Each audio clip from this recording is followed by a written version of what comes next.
Good morning everyone! Familiar ba kayo sa loan documents at kung paano nito pinoprotektahan parehong lender at borrower? Naisip nyo ba kung gaano kahalaga na maintindihan natin mabuti ang loan document bago tayo pumasok sa kahit anong mga agreement? Sasagutin natin yan with today's presentation. I'm Ava Valihera, Sales Manager of Jaco Gold Realty Inc. And I'm here to provide you with a comprehensive understanding of loan documents. Here are the components of loan documents, namely buyer's information sheet, option agreement, contract to sell, certificate of acceptance, deed of reconveyance, application for registration, general power of attorney, and insurance. What is loan documents? Ano nga ba yung loan documents? Ito ay isang importanteng kontrata na kailangan para makakuha ng loan na nakasaad dito ang terms and condition na napagkasunduan ng parehong lender at borrower. Borrower's information. Ito ay isang documents kung saan naglalaman ng kompletong detalye ng borrower, yung assessment ng financial capability niya at katunayan na siya talaga mismo ang totoong tao na gustong mag-avail ng property loan. Option agreement. This document gives you the right to buy a property within a certain period. So let's say, interested ka sa isang property pero hindi ka pa ready mag-commit kung kailan mo siya bibilhin. So bibigyan ka ni owner ng option agreement kung hanggang kailan lang pwede. So dahil dito ay kailangan mo mag-pay ng reservation sa owner at ito ay hindi refundable.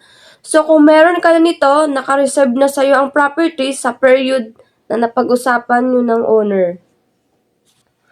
Contract to sell. Ito ay isang documents na binibigay ni seller kay buyer habang hindi pa fully paid ni buyer ang property na binibili niya. Naglalaanan nito ng mahalagang kasunduan ng magkabilang partido at ito ay katunayan ni buyer na binabayaran niya ang property. Certificate of Acceptance. Ito naman ang isang documents na binibigay ng government or building authority na nagpapatunay na yung property ay sumusunod sa tamang panuntunan at ito ay safe na tirahan ng mga tao. Deed of reconveyance. It is a document that transfers the title back or ownership of a property from a lender back to the borrower once a loan has been fully paid off. Ibig sabihin, kung ikaw ay may loan na property, hahawakan ni lender ang title or ownership as a security or tinatawag natin na collateral. So once na nakapag-fully paid ka na, ibabalik sa'yo ang ownership or title. So para maging epektibo ito, kailangan ang deed of reconveyance. Application of registration.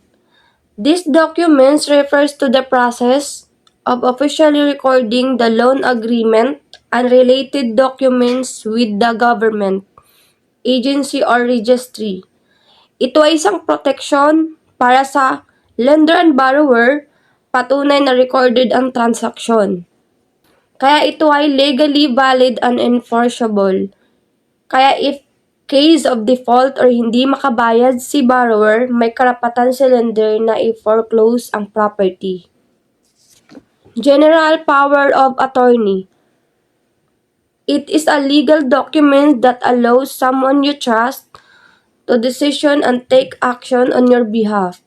Sample nito, OFW ka. Gusto mo bumili ng property dito sa Pilipinas. Ngayon, magbibigay ka ng general power of attorney sa kamag-anak mo or kung sino man ang mga pinagkakatiwalaan mo para iproseso ang mga documents regarding sa property na gusto mo i-avail ng loan. Insurance. These documents protects both the borrower and lender in case of unforeseen events. that could damage or destroy the property. So, sample ngayon, kumuha si buyer ng rent-to-own property.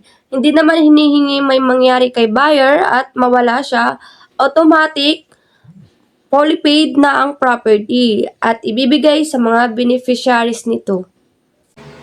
And that will be all about loan documents. If you have any questions, kindly comment below and our team will be happy to assist you. Thank you!